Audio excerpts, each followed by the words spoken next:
Hello दोस्तों, स्वागत है सभी का हमारे चैनल पर। तो हम लोग कर रहे हैं यूपीएससी के टेस्ट। तो ये है 2025 का टेस्ट और ये टेस्ट नंबर है 35। तो इसमें 65 क्वेश्चन तक हो चुका है, 64 क्वेश्चन तक, और आज शुरू करेंगे 65 से।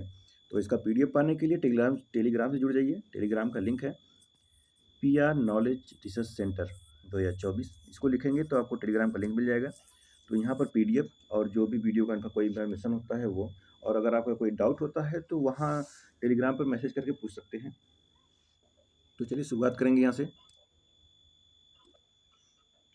तो वीडियो शुरू करने से पहले बता देता हूँ कि वीडियो थोड़ा सा अपने दोस्तों में भी शेयर कर सकते हैं आप, और लाइक और सब्सक्राइब भी कर लीजिए चैनल को। तो चलिए शुरुआत करेंगे। Question number 65। निम्नलिखित में से कौन सी पद्धतियाँ मृदा संरक्षण के लिए उपयुक्त मानी जाती हैं? एकीकृत कीट प्रबंधन, मोनोक्रॉपिंग, सीढ़ी नुमा खेती, स्ट्रिप क्रॉपिंग और भूमि जुताई। कूट का प्रयोग करके आंसर देना है। 1 3 5, 2 3 4, 1 3 4 या तो 2 4 5। चलिए बताइए। क्वेश्चन नंबर 65 है। क्वेश्चन नंबर 65 में देखेंगे तो एकीकृत कीट प्रबंधन हो जाएगा, सीढ़ी नुमा खेती हो जाएगा, स्ट्रिप क्रॉपिंग हो जाएगा, मोनोक्रॉपिंग हटा दीजिए और भूमि जुताई हटा दीजिए। ऑप्शन सी लगा दीजिए 1 3 4। ठीक है, 1 3 4 हो जाएगा। Question number 66। बहुधात्विक पिंडों यानी इसको बोलते हैं पॉलीमेटेलिक नोड्यूल्स के संदर्भ में निम्नलिखित कथनों पर विचार कीजिए। पहला है, बहुधात्विक पिंड सामान्यतः महासागरीय मग्न तट के उथले जल में पाए जाते हैं। और दूसरा है, इनका निर्माण ज्वालामुखी गतिविधियों से जुड़े गर्म झरनों से हुआ है। कितने कथन सही है? कौन सा? केवल एक, केवल दो, दोनों सही या दोनों गलत? Question number 66।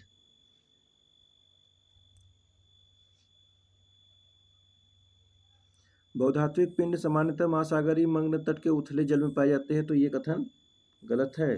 देखेंगे पपुआ न्यू गिनी उन कुछ स्थानों में से एक है जहां न्यूडल्स उथले जल में पाए जाते हैं, अन्यथा अधिकांशतः में से गहरे समुद्र में पाए जाते हैं।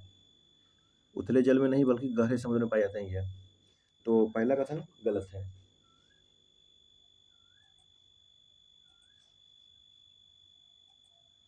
और दूसरा है कि इनका निर्माण ज्वालामुखी गतिविधियों से जुड़े गर्म झरनों से हुआ है, तो गर्म झरनों से हुआ है, दूसरा सही है। ऑप्शन बी लगा देंगे।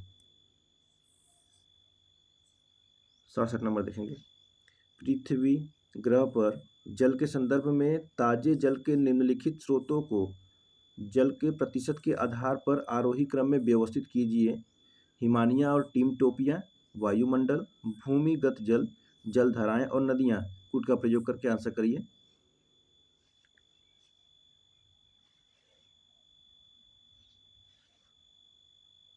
तो देखेंगे सबसे पहले क्या आएगा इसमें। सबसे पहले आएगा जलधाराएं और नदियां, ठीक है। उसके बाद आएगा आपका वायुमंडल, फिर आ जाएगा भूमिगत जल, और फिर आएगा हिमानिया और हिमटोपिया। तो क्या लगा देंगे? हो जाएगा 4 2 3 1। 4 2 3 1, ऑप्शन नंबर बी हो जाएगा।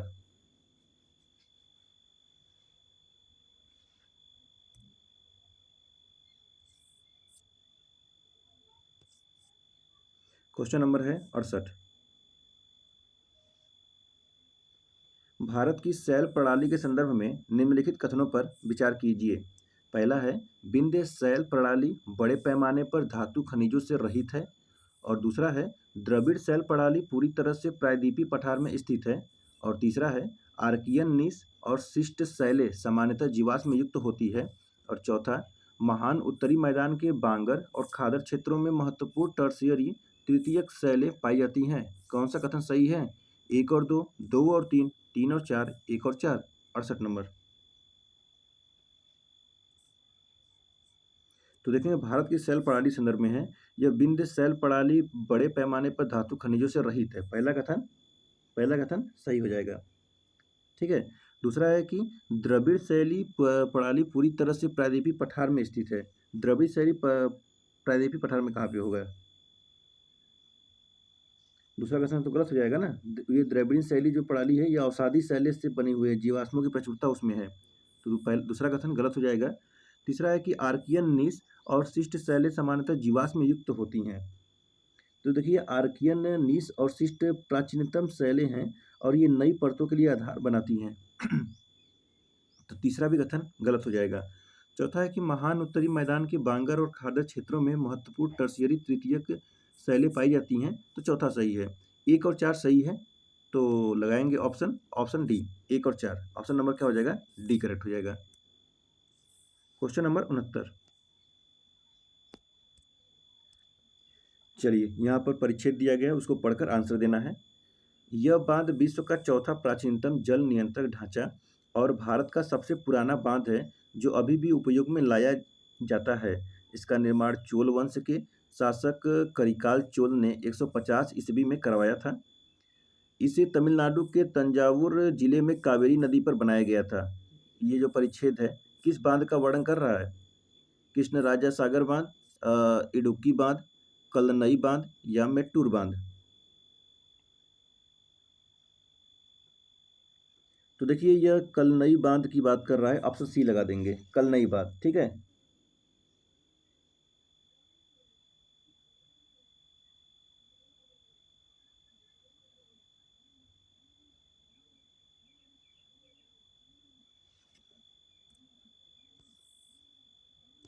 Question number 70। लूनी नदी के संदर्भ में निम्नलिखित कथनों पर विचार कीजिए। पहला है, इसके उद्गम स्थल पर अत्यधिक चूना पत्थर की उपस्थिति के कारण यह एक लवणीय प्रकृति वाली नदी है। और दूसरा है, खंबात की खाड़ी में गिरते समय यह लवणीय जल वाले ज्वारनदमुख एस्चुअरी का निर्माण करती है। कौन सा सही है? केवल एक, केवल दो, दोनों सही या दोनों गलत? क्वेश्चन नंबर 70 है यह। तो इसके उद्गम स्थल अत्यधिक चूना पत्थर की उपस्थिति के कारण यह एक लवणीय प्रकृति वाली नदी है, तो पहला कथन ही गलत है। देखेंगे, इस नदी की लवणता भौगोलिक अवस्थिति और जलवायु का परिणाम है और न कि उद्गम स्थल पर चूना पत्थर की उपस्थिति के परिणाम है। ठीक है, इसका है जलवायु का परिणाम है, भौगोलिक अवस्थिति। और दूसरा है कि खंबात की खाड़ी में गिरते समय यह लवणीय जल वाले ज्वारनदमुख एस्चुअरी का निर्माण करती है, तो दूसरा कथन, ये भी कथन हो जाएगा गलत। देखिए, लूनी नदी अपना जल खंबात की खाड़ी में नहीं विसर्जित करती है। ऑप्शन डी लगा देंगे, इसमें दोनों के दोनों कथन गलत है। ठीक है, ऑप्शन क्या हो जाएगा? डी करेक्ट हो जाएगा, न तो पहला न ही दूसरा। चलिए, क्वेश्चन नंबर 71 देखेंगे। मृदा निर्माण प्रक्रिया के संदर्भ में निम्नलिखित कथनों पर विचार कीजिए। पहला है, निस्यदन ऊपरी परत से बहकर निचले क्षितिज तक आए पदार्थों के संचय की प्रक्रिया है। तो वही दूसरा है, शीत और आर्द्र क्षेत्रों में कैल्सिफिकेशन अधिक स्पष्ट होता है जहाँ जीवाणु गतिविधि कम होती है। और तीसरा है, क्षारीकरण में अत्यधिक वाष्पीकरण के कारण भूमिगत लवण सतह पर आ जाते हैं और एक सफेद फ्लोरोसेंट निर्मुक्त होता है। कितने सही हैं? 1 और 2, 2 और 3, ओनली 3, या तो 1, 2, 3। Question number 71। पहला बोलता है कि निस्येदन ऊपरी परत से बहकर निचले क्षितिज तक आए पदार्थों के संचय की प्रक्रिया है। पहला कथन गलत हो जाएगा। देखिए, निस्यदन जो है, निस्यदन से तात्पर्य मृदा की ऊपरी परत या क्षितिज से मृदा की निचली परत तक मृदा की सामग्री जैसे बालू, लोहा या जैविक पदार्थ के पृथक करने से है जो जल के नीचे की ओर गति के कारण होता है। इसलिए निस्येदन में पदार्थों का निश्चालन या निष्कासन शामिल है, उसका संचय नहीं। वही दूसरा है कि शीत और आर्द्र क्षेत्रों में कैल्सिफिकेशन अधिक स्पष्ट होता है जहाँ जीवाणु गतिविधि कम होती है, तो दूसरा कथन भी हो जाएगा गलत। क्यों? देखिए, कैल्सिफिकेशन एक ऐसी प्रक्रिया है जिसमें मृदा में कैल्शियम कार्बोनेट का संचय होता है और यह प्रक्रिया गर्म और शुष्क क्षेत्रों में अधिक सामान्य होती है जहाँ वाष्पीकरण वर्षा से अधिक होता है और जिससे जल ऊपर की ओर बढ़ता है और कैल्शियम लवणों का निक्षेपण होता है। और तीसरा है कि क्षारीकरण में अत्यधिक वाष्पीकरण के कारण भूमिगत लवण सतह पर आते हैं और एक सफेद फ्लोरोसेंट निर्मुक्त होता है, तो तीसरा सही है। ऑप्शन क्या लगा देंगे इसमें? सी लगा देंगे। पहला गलत, दूसरा गलत, तीसरा सही है, ऑप्शन सी करेक्ट हो जाएगा। तो अब अगला क्वेश्चन देखेंगे। क्वेश्चन नंबर है 72। निम्नलिखित में से कौन सा कथन चंद्रमा से पृथ्वी के विपरीत दिशा में दूसरे ज्वारीय उभार के निर्माण की सर्वोत्तम व्याख्या करता है? पहला है, पृथ्वी के घूर्णन के कारण जल दोनों दिशाओं में एक समान रूप से ऊपर आता है, या तो दूसरा, सूर्य का गुरुत्वाकर्षण बल विपरीत दिशा में दूसरे ज्वारीय उभार का निर्माण करती है, या तो तीसरा होगा, पृथ्वी चंद्रमा प्रणाली के घूर्णन से उत्पन्न अपकेंद्री बल दूसरे ज्वारीय उभार का निर्माण करता है। या तो चौथा, विपरीत दिशा में बहने वाली समुद्री धाराएं दूसरे ज्वार का निर्माण करती है। क्वेश्चन नंबर 72 है। तो इसमें क्या हो जाएगा? इसमें हो जाएगा आपका ऑप्शन नंबर सी, पृथ्वी चंद्रमा प्रणाली के घूर्णन से उत्पन्न अपकेंद्रीय बल दूसरे ज्वारीय उभार का निर्माण करता है। क्वेश्चन नंबर 73 देखेंगे। समुद्री तापमान में परिवर्तन के संदर्भ में निम्नलिखित कथनों पर विचार कीजिए। पहला है, उच्च अक्षांशों पर परिवेष्टित समुद्र खुले समुद्र की तुलना में अधिक गर्म होते हैं। और दूसरा है, समुद्र में गहराई के साथ तापमान में होने वाली कमी की दर ध्रुव की तुलना में भूमध्य रेखा पर अधिक होती है। कौन सा सही है? केवल एक, केवल दो, दोनों सही है, दोनों गलत? इसमें लगाएंगे। इसमें देखेंगे पहला कथन जो है आपका ये गलत है। उच्च अक्षांशों पर परिवेष्टित खुले समुद्र की तुलना में अधिक गर्म होता है। तो ये अधिक गर्म, इसका जो तापमान होता है ना, ये कम होता है। वही समुद्र में गहराई के साथ तापमान में होने वाली कमी की दर ध्रुव की तुलना में भूमध्य रेखा पे अधिक होती है। तो ये सही है, ऑप्शन बी लगा देंगे। चलिए आगे बढ़ेंगे। क्वेश्चन नंबर 74 देखेंगे। कहता है, हिंद महासागर में महासागरीय धाराओं के संदर्भ में निम्नलिखित कथनों पर विचार कीजिए। कथन पहला है, अटलांटिक और प्रशांत महासागरों के विपरीत उत्तरी हिंद महासागर में समुद्री धाराएं वर्ष में 2 बार अपने प्रवाह की दिशा बदलती है।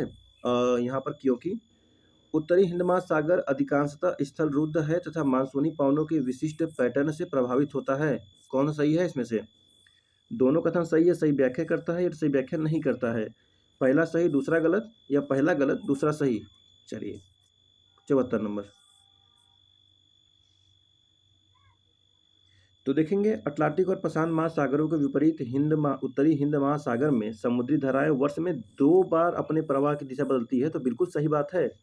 कह रहा है क्योंकि उत्तरी हिंद महासागर अधिकांशतः स्थल रुद्ध है तथा मानसूनी पवनों के विशिष्ट पैटर्न से प्रभावित होता है। तो ये भी सही है और इसका सही व्याख्या भी करता है, इसीलिए तो 2 बार प्रभावित होती है, दिशा बदलती है अपना। तो दोनों कथन सही है और सही व्याख्या करता है, तो ऑप्शन नंबर ए लगा देंगे।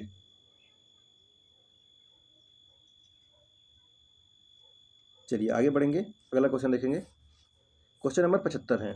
महासागरीय उच्चावच दिया है, विवरण दिया उसका।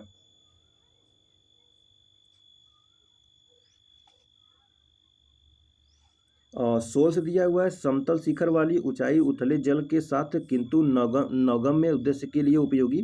और दूसरा है निमग्न द्वीप। तो ये है चपटे शिखर वाले पर्वत जो समुद्र की सतह तक नहीं पहुंचते। और ये पे गर्त दिया है ट्रेंच। तो ये अभिसारी सीमाओं पर निर्मित उथले अवसाद है। कौन सा सही होगा? कितने सही है इसमें से? केवल एक, केवल दो, सभी तीन, या तो कोई नहीं?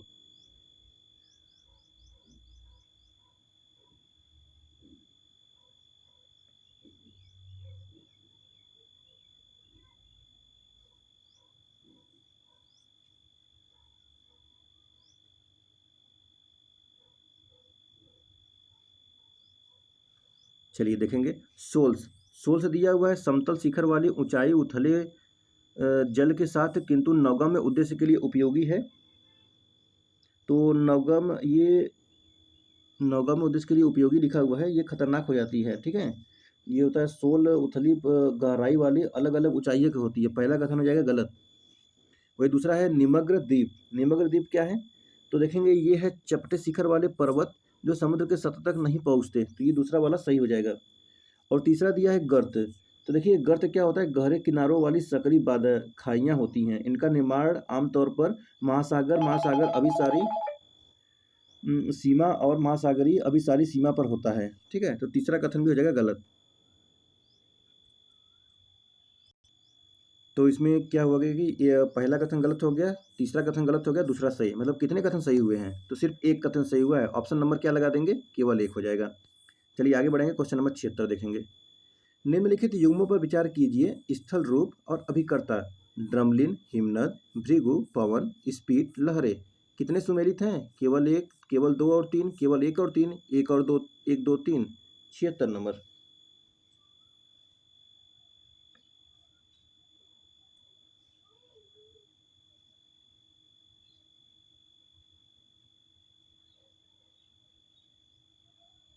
चलिए, ड्रमलिन, यहाँ पे हिमनद, ठीक है। भृगु, पवन दिया हुआ है। पवन देखिए यहाँ पे नहीं होगा, यहाँ पर कुछ तरंगे हो जाएंगी जो समुद्र की ढाल की तरफ बहती है, तो दूसरा वाला कथन गलत है, पवन नहीं है। और स्पीड, तो ये लहरे का है। तो कितने सुमेलित हैं? तो एक और तीन, एक और तीन, ऑप्शन सी लगा देंगे, ठीक है। ऑप्शन नंबर सी हो जाएगा करेक्ट। क्वेश्चन नंबर 77 देखेंगे। ज्वालामुखी स्थल रूपों के संदर्भ में निम्नलिखित कथनों पर विचार कीजिए। पहला है, डाइक ज्वालामुखी दरारों में जमा लावा है जो धरातल के लगभग समांतर समानांतर जम जाता है। तो ये दूसरा है, सिंडल शंकु ज्वालामुखी बेसाल्टिक प्रवाह से बनते हैं जो प्रकृति में कम चिपचिपा होता है। और तीसरा है, दक्कन का पठार दरारी प्रकार के बेसाल्टिक लावा प्रवाह का एक उदाहरण है। कितने सही हैं इसमें से? एक और तीन, एक दो तीन, केवल दो या केवल तीन? 77 नंबर।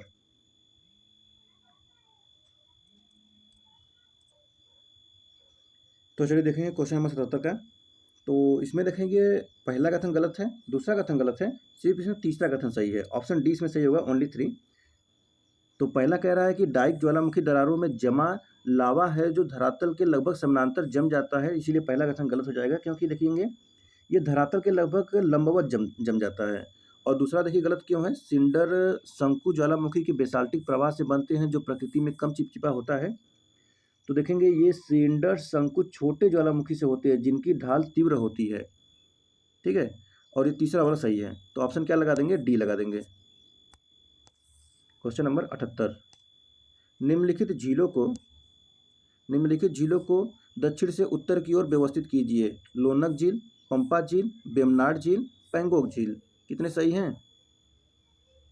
सही क्या है उसको? तो उत्तर से दक्षिण से उत्तर, मतलब नीचे से ऊपर। चलिए देखेंगे। सबसे पहले दक्षिण में देखेंगे तो वेम्बनाड आ जाएगा, वेम्बनाड केरल वाला, ठीक है। उसके बाद आपका लोनक झील आ जाएगा, लोनक के बाद आ जाएगा पंपा, और उसके बाद पैंगोंग आ जाएगा, पैंगोंग, ठीक है। तो 4 1 2 3, 4 1 2 3, 4 1 2 3 नहीं होगा। इसमें पहले वेम्बनाड आएगा, वेम्बनाड के बाद पंपा, पंपा के बाद लोनक, तब पैंगोंग ना। तो 3 2 1 4, हाँ 3 2 1 4, 3 2 1 4 ऑप्शन नंबर डी हो जाएगा। 3 2 1 4 ऑप्शन नंबर डी हो जाएगा, ठीक है। चलिए क्वेश्चन नंबर 79। निम्नलिखित बलों पर विचार कीजिए। पृथ्वी की आंतरिक ऊष्मा, कोरियोलिस प्रभाव, मेंटल में संवहन धाराएं। उपयुक्त बलों में से कौन सा अंतर्जनित गतिशीलता को संचालित करता है? 1 और 2, ओनली 2, ओनली 3 या 1 और 3? तो इसमें पृथ्वी की आंतरिक ऊष्मा है और मेंटल में संवहन धाराएं हैं। दूसरा कथन गलत हो जाएगा, ऑप्शन डी करेक्ट हो जाएगा, 1 और 3, ठीक है। चलिए 80 नंबर देखेंगे।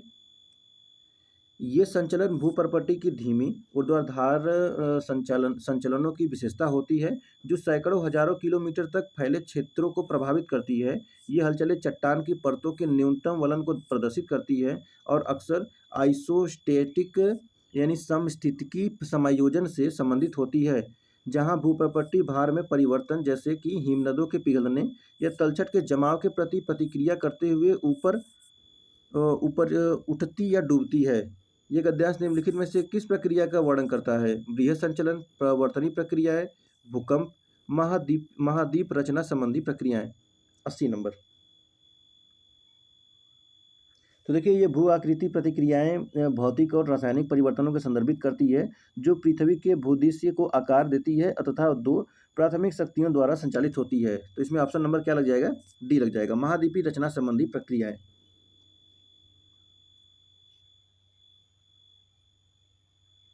चलिए आगे बढ़ेंगे, क्वेश्चन नंबर 81 देखेंगे। निम्नलिखित में से कौन सा बल पृथ्वी की सतह पर बहिर्जनित प्रक्रियाओं का प्राथमिक संचालक है? पृथ्वी के मेंटल में संवहन धाराएं, पृथ्वी के अंदर की प्रारंभिक ऊष्मा, सौर विकिरण और वायुमंडलीय परिसंचरण, पृथ्वी के आंतरिक भाग में रेडियोधर्मी क्षय।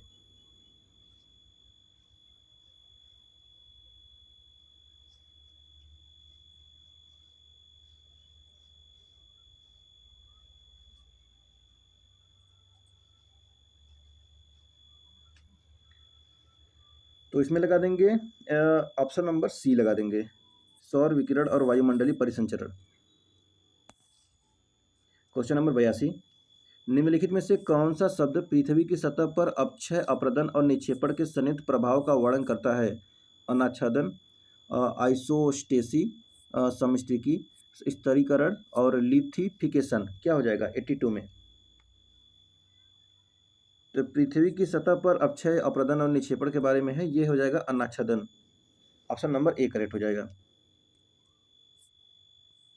क्वेश्चन नंबर 83, भौतिक और रासायनिक अपक्षय के संदर्भ में निम्नलिखित कथनों पर विचार कीजिए।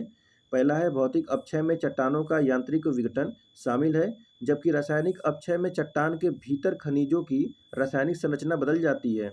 और दूसरा है, भौतिक अपक्षय गर्म आर्द्र जलवायु में अधिक प्रचलित है, जबकि रासायनिक अपक्षय अत्यधिक परिवर्तनशील तापमान वाले वातावरण में तेजी से होता है। कौन सा कथन सही है? केवल एक, केवल दो, दोनों सही या दोनों गलत? 83 नंबर।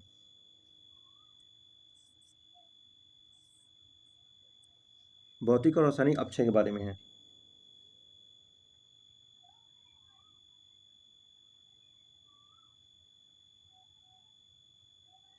तो कहता है भौतिक अपक्षय में चट्टानों का यांत्रिक विघटन शामिल है, जबकि रासायनिक अपक्षय में चट्टान के भीतर खनिजों की रासायनिक संरचना बदल जाती है।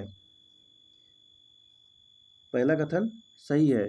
दूसरा कहता है भौतिक अपक्षय गर्म आर्द्र जलवायु में अधिक प्रचलित है, जबकि रासायनिक अपक्षय अत्यधिक परिवर्तनशील तापमान वाले वातावरण में तेजी से होता है। तो दूसरा कथन गलत हो जाएगा क्योंकि देखिए रासायनिक अपक्षय गर्म आर्द्र जलवायु में अधिक प्रचलित होती है। ठीक है, इतना सही है। जबकि भौतिक अपक्षय अत्यधिक परिवर्तनशील तापमान वाले वातावरण में तेजी से होता है।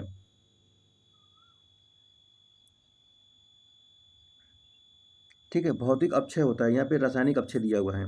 तो दूसरा कथन गलत हो जाएगा। तो क्या लगाएंगे? ऑप्शन ए लगा देंगे, हो जाएगा ओनली वन। चलिए क्वेश्चन नंबर 84 देखेंगे। निम्नलिखित सूची 1 और सूची 2 को परिभाषित कीजिए।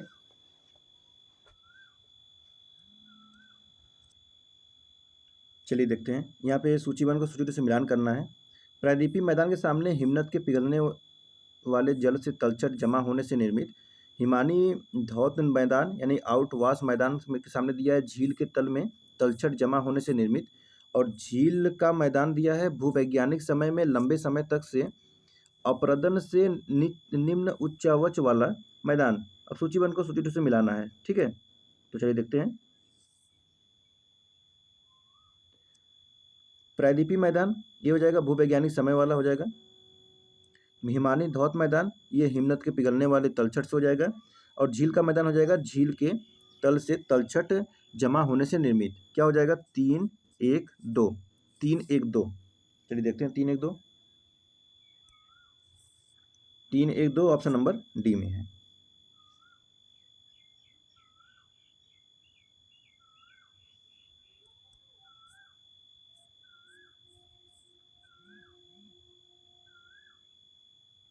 क्वेश्चन नंबर 85,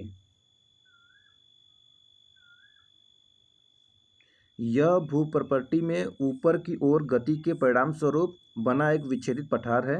यह उत्थान इंडो ऑस्ट्रेलियाई और यूरेशियन टेक्टोनिक प्लेटों के धीमे टकराव के कारण हुआ है। यह विश्व का सबसे बड़ा पठार है। इस पठार की ऊंचाई वायुमंडल में हैडली सेल संवहन चक्रों की दिशा को परिवर्तित करने के लिए पर्याप्त है। तो उपेंद्र गद्यांश द्वारा निम्नलिखित में से किस पठार का सर्वोत्तम वर्णन किया गया है? तिब्बत का पठार, मालवा का पठार, दक्कन का पठार या कोलंबिया का पठार?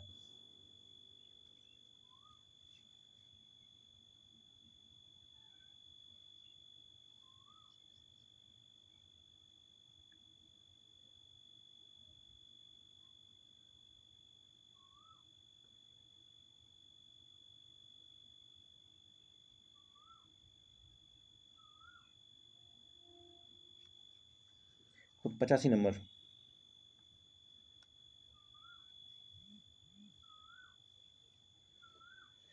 तो ये हो जाएगा तिब्बत का पठार। ऑप्शन नंबर ए हो जाएगा तिब्बत का पठार। चलिए आगे बढ़ते हुए अगला क्वेश्चन देखेंगे। 86 नंबर, पत्रण यानी फोलिएशन जिसे दाब और तापमान में अंतर के कारण सेल के भीतर खनिज कणों की समतली व्यवस्था के रूप में परिभाषित किया जाता है, मुख्य रूप से किस प्रकार के सेल से संबंधित है? पाताली शैल, कायांतरित शैल, अवसादी शैल या ज्वालामुखी शैल?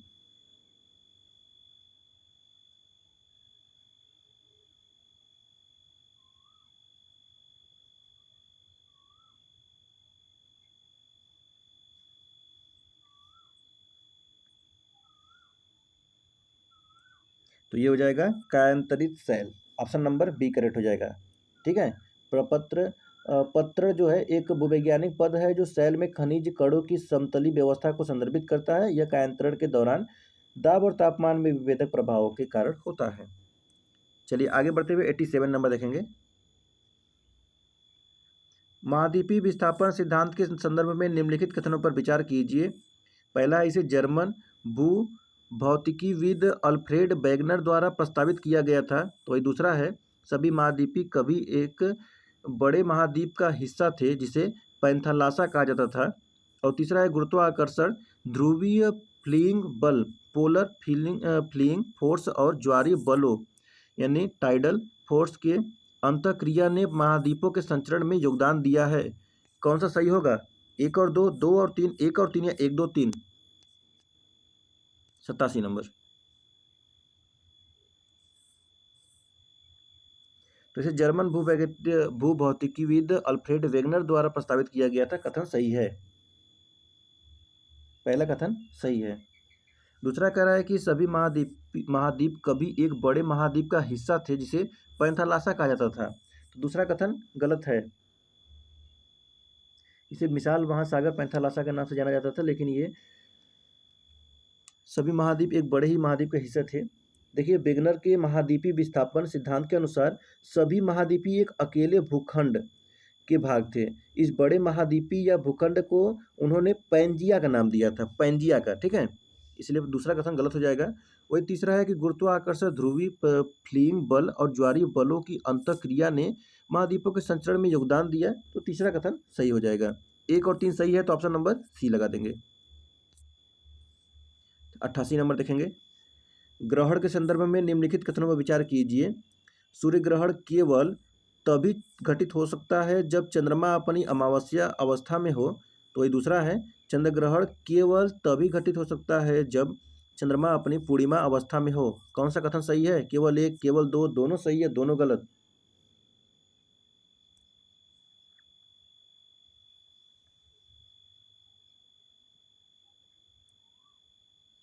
तो ये केवल अमावस्या के दौरान होता है, सही है। यह केवल तभी घटित होता है जब चंद्रमा अपनी पूर्णिमा अवस्था में हो। तो ये भी सही है, ऑप्शन सी लगा देंगे। 88 का क्या हो जाएगा? सी हो जाएगा। देखेंगे, केवल केवल वाला भी कथन सही हो सकता है। Question number 89। निम्नलिखित में से कौन सा पृथ्वी के आदिकालिक वायुमंडल में जो मुख्यतः हाइड्रोजन और हीलियम से बना था के ह्रास के लिए उत्तरदायी था? गैस उत्सर्जन, प्रकाश संश्लेषण, सौर पवने, ऑक्सीजन संतृप्ति? ऑप्शन सी करेक्ट हो जाएगा, सौर पवने।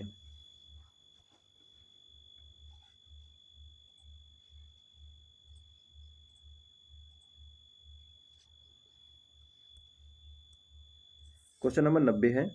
निम्नलिखित कथनों में से कौन सा निहारिका परिकल्पना का सर्वोत्तम रूप से वर्णन करता है? ब्रह्मांड की उत्पत्ति एक बड़े विस्फोटक से हुई थी और समय के साथ आकाशगंगाएं एक दूसरे से दूर हो जाती रही है। और दूसरा है कि ग्रहों का निर्माण सूर्य की युवा अवस्था के चारों ओर धीमी गति से घूमते हुए पदार्थों के बादल से हुआ था। और तीसरा है, पृथ्वी और अन्य ग्रहों का निर्माण सीधे तौर पर एक तारे के विस्फोट से हुआ था। और चौथा है, सूर्य और ग्रहों का निर्माण बिग बैंग के दौर बाद उत्पन्न कणों से हुआ था। कौन सा कथन सही है? Question number 90। Option B correct हो जाएगा। ग्रहों का निर्माण सूर्य की युवा अवस्था के चारों ओर धीमी गति से घूमते हुए पदार्थों के बादल से हुआ था।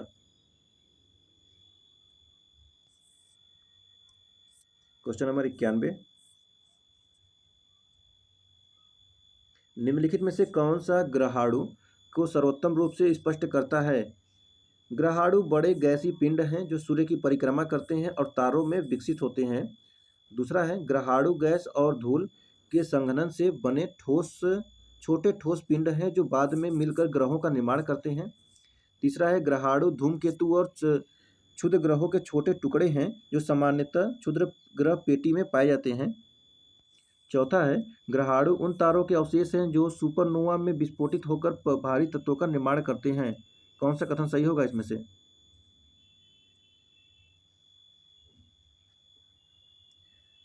ग्रहों का निर्माण जो है, यह गैसीय बादल का संघनन आरंभ हुआ और क्रोड को ढकने वाले पदार्थ छोटे पिंडों के रूप में विकसित हुआ।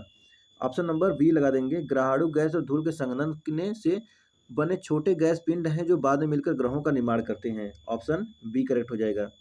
चलिए क्वेश्चन नंबर 92 देखेंगे। मंगल और पृथ्वी के मध्य समानता के संदर्भ में निम्नलिखित कथनों पर विचार कीजिए। पहला है दोनों पर प्रबल चुंबकीय क्षेत्र विद्यमान है जो उन्हें सौर विकिरण से बचाते हैं। दूसरा है दोनों की दिन की लंबाई लगभग समान है।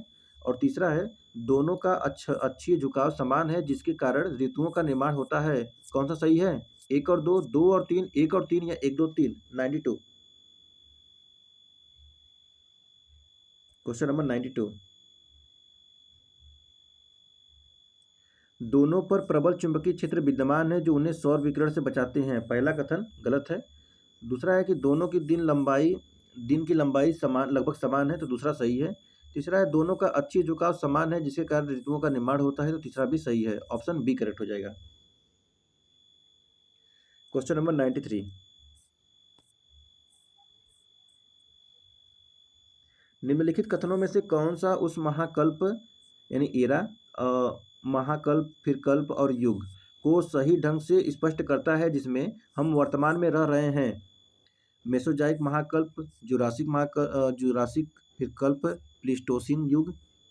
इसको मिलान करना है तो देखेंगे इसमें पहले हो जाएगा सोनोजोइक महाकल्प, फिर क्वाटरनरी कल्प, फिर होलोसीन युग। ऑप्शन बी करेक्ट हो जाएगा इसमें। क्वेश्चन नंबर 94 देखेंगे।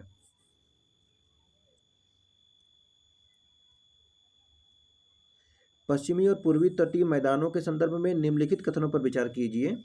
पहला है पूर्वी तट पर छोटा महाद्वीपीय शेल्फ इसे पत्तन और पोता श्रेयों के विकास के लिए कम उपयुक्त बनाता है।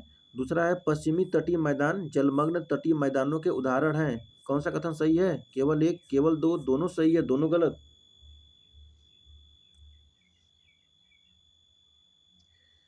कह रहा है कि पूर्वी तट पर छोटा महाद्वीपीय शेल्फ इसे पत्तन और पोता श्रेयों के विकास के लिए कम उपयुक्त बनाता है, तो पहला कथन गलत है। देखिए उभरा तट होने के कारण यहाँ पत्तन और पोताश्रय की संख्या कम है। यहाँ पर महाद्वीपीय शेल्फ की चौड़ाई 500 किलोमीटर है जिसके कारण यहाँ वहाँ पत्तन और पोताश्रयों का विकास कठिन है।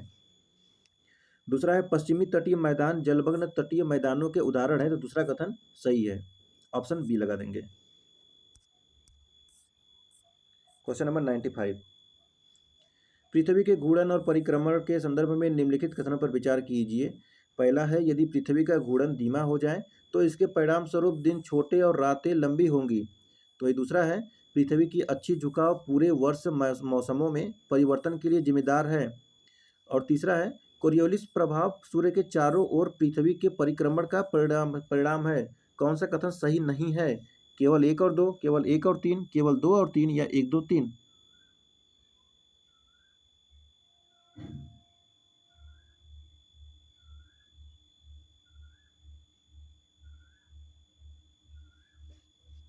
कौन सा कथन सही नहीं हो बताना है। तो देखिए यदि पृथ्वी का घूर्णन धीमा हो जाए तो इसके परिणाम स्वरूप दिन छोटे और रातें लंबी होंगी। पहला कथन गलत है। क्यों? क्योंकि देखिए दिन और रात की अवधि छोटी नहीं बल्कि लंबी हो जाएंगी।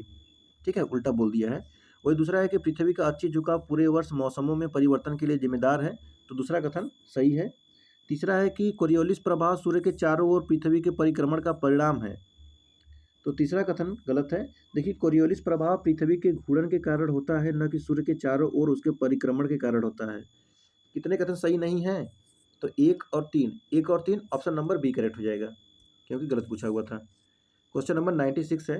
निम्नलिखित कथनों पर विचार कीजिए। उत्तरी गोलार्ध में दक्षिण अयनात के दौरान गोलार्ध सूर्य से दूर झुका हुआ होता है जिसके परिणाम स्वरूप दिन छोटे होते हैं। तो वही दूसरा है दक्षिणी गोलार्ध में उत्तर अयनांत के दौरान सूर्य मकर रेखा के ठीक ऊपर होता है तो ये तीसरा है, शरद विषुवत के दौरान उत्तरी गोलार्ध में सीधे सूर्य के प्रकाश प्राप्त होता है, जिसके कारण वर्ष के सबसे लंबे दिन होते हैं। कितने कथन सही हैं? केवल एक, केवल दो, सभी तीन, या तो कोई नहीं। 96।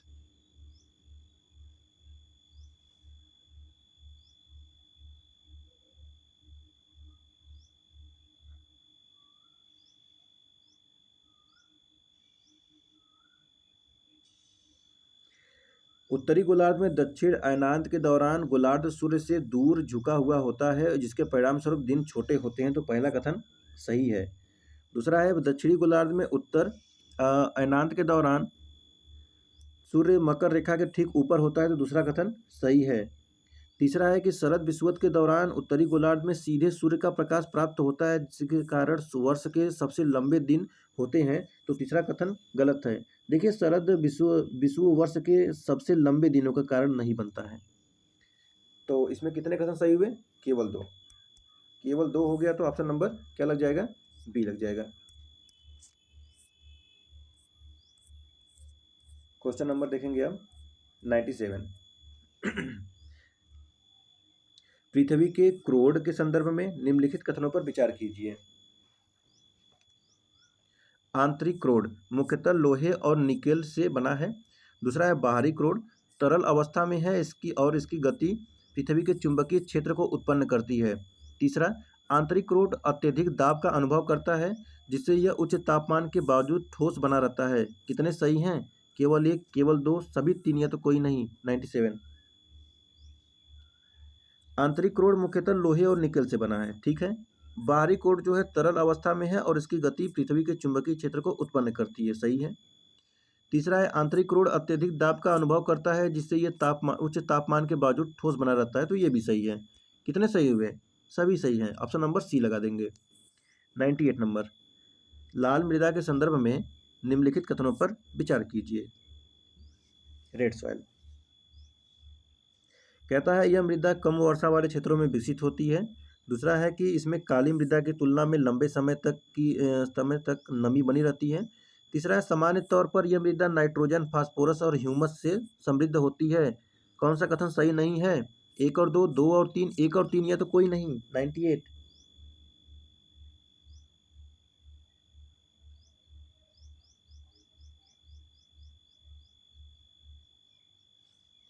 चलिए, यह मृदा कम वर्षा वाले क्षेत्रों में विकसित होता है। पहला कथन तो सही है। दूसरा है कि इसमें काली मृदा की तुलना में सबसे लंबे समय तक नमी बनी रहती है। तो दूसरा कथन गलत है।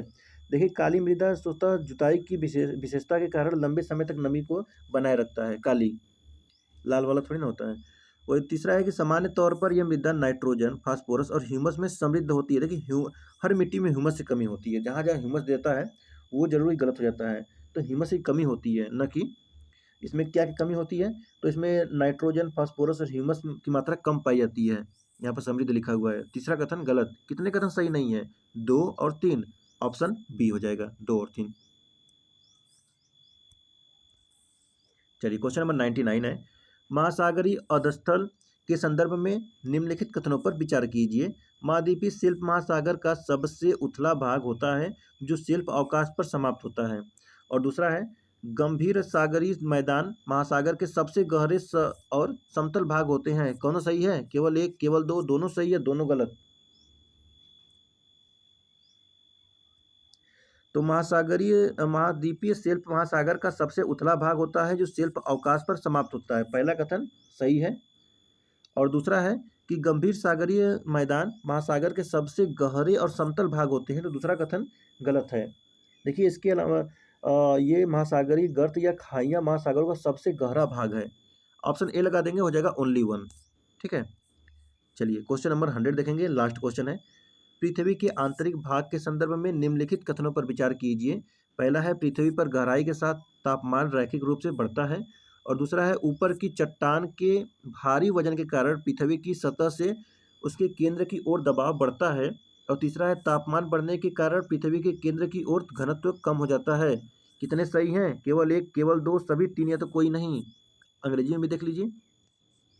Consider the following statement with reference to the earth interior.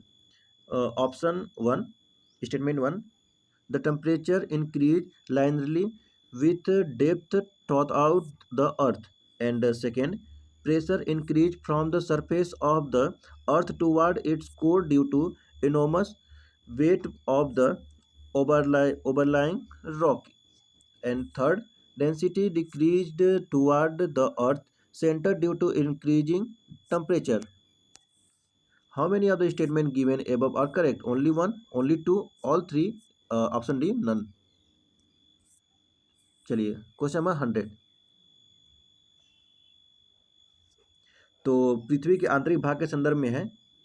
पृथ्वी पर गहराई के साथ तापमान रैखिक रूप से बढ़ता है। तो पहला कथन गलत है।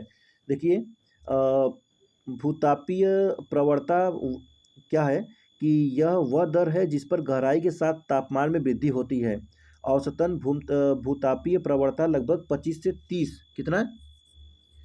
25 से 30 किलोमीटर तक होता है। अर्थात महाद्वीपीय क्रस्ट जो होता है ये प्रति 32 मीटर पर 1 सेंटीग्रेड में वृद्धि होती है। ठीक है, 32 मीटर पर 1 सेंटीमीटर की वृद्धि हो जाती है। गहराई के साथ तापमान बढ़ने दर रैखिक नहीं होती है। ऊपरी 100 किलोमीटर में से तापमान प्रवणता 15 डिग्री और 30 डिग्री सेल्सियस प्रति किलोमीटर के बीच होती है। पहला कथन इसलिए गलत है। और दूसरा है कि ऊपर की चट्टान के भारी वजन के कारण पृथ्वी की सतह से उसके केंद्र की ओर दबाव बढ़ता है, तो दूसरा सही है। तीसरा है कि तापमान बढ़ने के कारण पृथ्वी के केंद्र की ओर घनत्व कम हो जाता है, तो तीसरा भी कथन गलत हो जाएगा। देखिए, पृथ्वी की केंद्र की ओर घनत्व बढ़ता जाता है, हालांकि गहराई के साथ तापमान में वृद्धि होती है, लेकिन मुख्य रूप से दाब में वृद्धि के कारण ही क्रोड के निकट पहुंचने पर पदार्थ का घनत्व अधिक हो जाता है। तो इसलिए पहला और तीसरा कथन गलत है, दूसरा कथन सही है। क्या लगाएंगे? कितने कथन सही हुए? ऑप्शन ए हो जाएगा, केवल एक कथन सही है। तो इससे इस तरह ये टेस्ट नंबर 35 था और ये समाप्त होता है। इसका पीडीएफ पाने के लिए टेलीग्राम से जुड़ जाइए। टेलीग्राम का लिंक है PR नॉलेज रिसर्च सेंटर 2024 लिखेंगे तो आपको टेलीग्राम का लिंक मिल जाएगा। वहाँ पर जो भी कोई वीडियो होता है, अगर कोई पीडीएफ होता है, आपका कोई डिस्कशन होता है, तो जो भी हो आप टेलीग्राम से जुड़ जाइए। टेलीग्राम पे ही आपको सारा सॉल्यूशन मिलेगा। ठीक है, तो हमसे कंटेक्ट में रहने के लिए टेलीग्राम से जुड़ जाइए। टेलीग्राम का लिंक भी यहाँ से बता दिया हूँ। और वीडियो को एक बार जरूर लाइक और शेयर जरूर कर दिया करिए।